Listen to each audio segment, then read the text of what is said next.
My nose is running because I just ate hot Cheetos.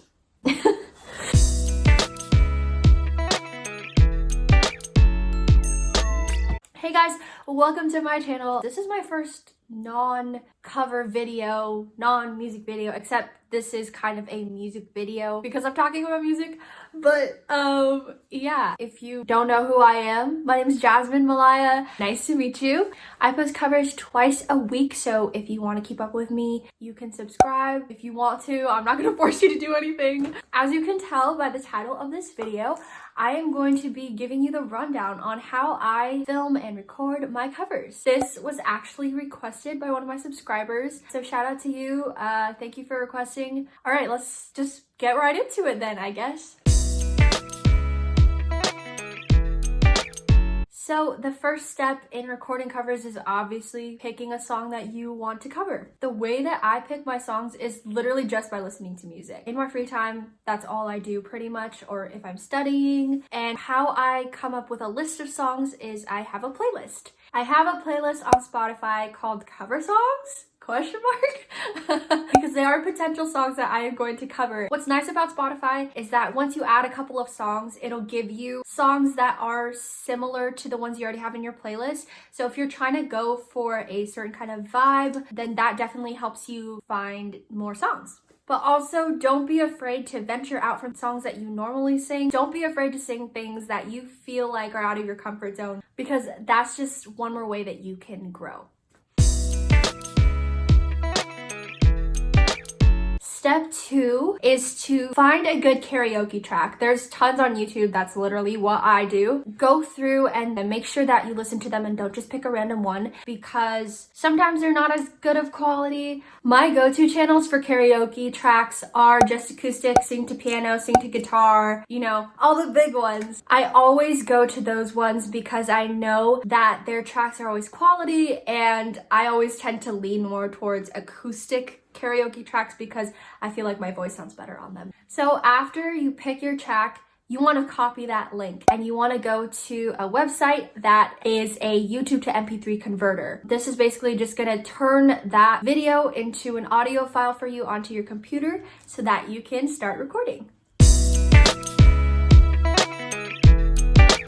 Okay, so the next step is recording your cover. Recording is very tedious, especially if you're a perfectionist like me who has to have every little thing perfect. This process usually takes me about 1 to 2 days. It just depends on how difficult the cover is. But yeah. So I have a MacBook Pro. I use Logic Pro X to record my stuff. I know that Logic Pro X is an app that you have to pay for. So if you don't want to do that, GarageBand is always a great option. And I'm not sure about options for Windows users. So I'm sorry, I'm not the expert on this. Anyways, one thing that you're going to want to do before you import your MP3 file into your application that you're going to be using to record, I recommend finding out what the tempo of the song is. It just helps me stay on beat and make sure I'm not off rhythm. The reason I say to do the tempo first before you start recording is because it's really hard to adjust it later. So how I do that is I have a metronome app on my phone that lets me tap to the beat and then it finds the BPM for me, which is amazing. Here's what the app is called. I've had it for a while. It's a really, really great app. But yeah, once you find the BPM, you're gonna wanna open up Logic Pro X and change that at the top so that it's correct. And then I take that MP3 file that we got from YouTube and I just boop, right into Logic Pro X.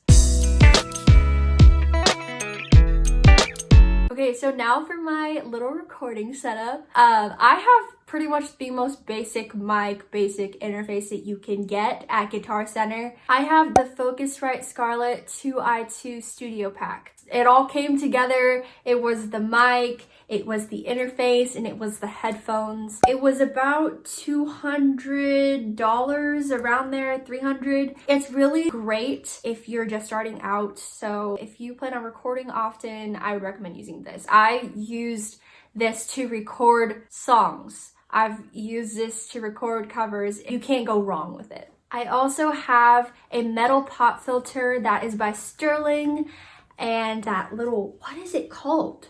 isolation screen. I think that's what it's called. Again, I'm not an expert on this, but it is by Sweetwater. And basically what that screen does is it makes it less echoey, I think. But yeah, that is pretty much my setup. It's pretty simple, I would say. It's pretty basic. I don't use any fancy things, nothing like that. I'm a college student, so I'm broke. Can't really afford that, but... Okay, hi. I was just editing this and I realized that I forgot to show like how it looks when I plug it into my computer, so I'm gonna do that now for you. Okay, here's basically my setup. I just have my interface and I plug it into my laptop via USB. And then I have these cords that lead to my mic and to my headphones. And then I basically just put my headphones in and start recording. On to the next thing.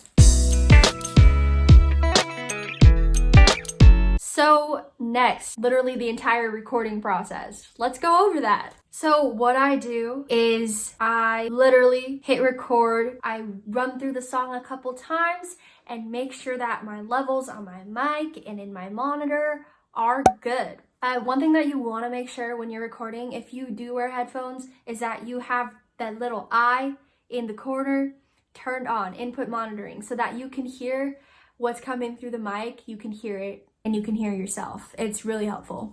In terms of audio effects, there's 3 that I always use, and that is the channel EQ, the compressor, and the chroma verb.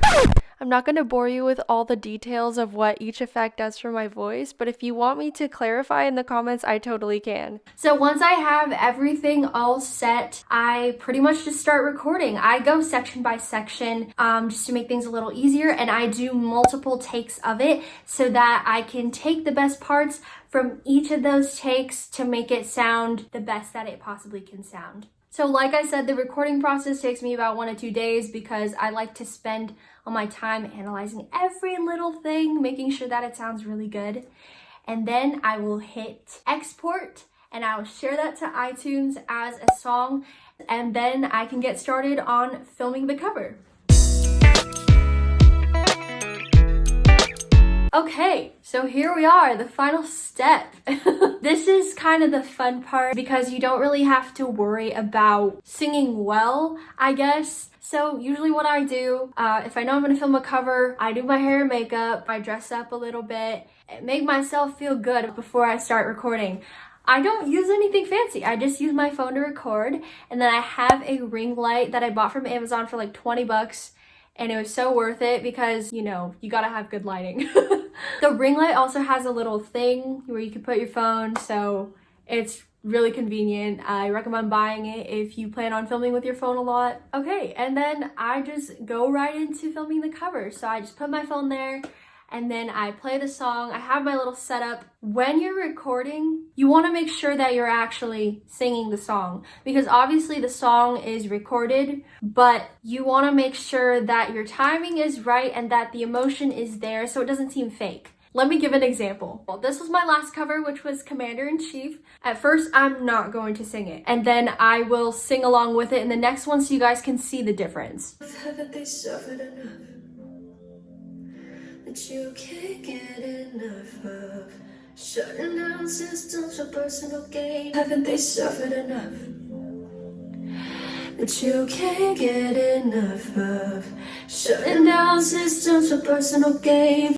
Okay, I hope you guys saw the difference in that. I definitely see the difference just by looking at myself, watching myself lip sync that. It was so bad. But I think when you're singing along with the song, it shows more emotion and it's more genuine than if you're just sitting there and mouthing the words. You know what I mean? Okay, so once you get a perfect take, you're going to want to take that video and then plop it into your computer. I use iMovie to edit, like I said, because I have a MacBook Pro. But if you use any other editing apps, that's cool too. You don't really need a ton of knowledge in how to edit. All you have to do is put that video into your editing app and then take that song from iTunes, the one that you recorded, and then just drop it into iMovie. Make sure the video and the audio are synced up, and make sure you turn that audio off on your actual video. Don't forget that. That is pretty much it. That is how I do my covers. So I really hope that was helpful to you, hopefully. Like I said, I'm not an expert. I'm still learning a bunch of new things on how to do this. So yeah, Hopefully you guys enjoyed that because it was kind of fun to show off my process and everything. If you guys want more videos, if you want to see all my covers, be sure to subscribe. I post twice a week. Hopefully that's the goal. I hope that I explained everything well enough. If I didn't, I can always clarify in the comments for you. But yeah, also make sure to please follow me on social media. My Instagram is at Jasmine Malaya. And if you have a Facebook, I have a Facebook page for my music and it's Jasmine Malaya Music. Those will all be linked in the description down below. So make sure to go follow me. Okay, that's gonna be it. Thank you guys so much for watching and see you in the next video. Peace. Please make sure to go check out my new song called I Love You So Much on platforms everywhere and go click the link on the right to see the music video. Okay, bye!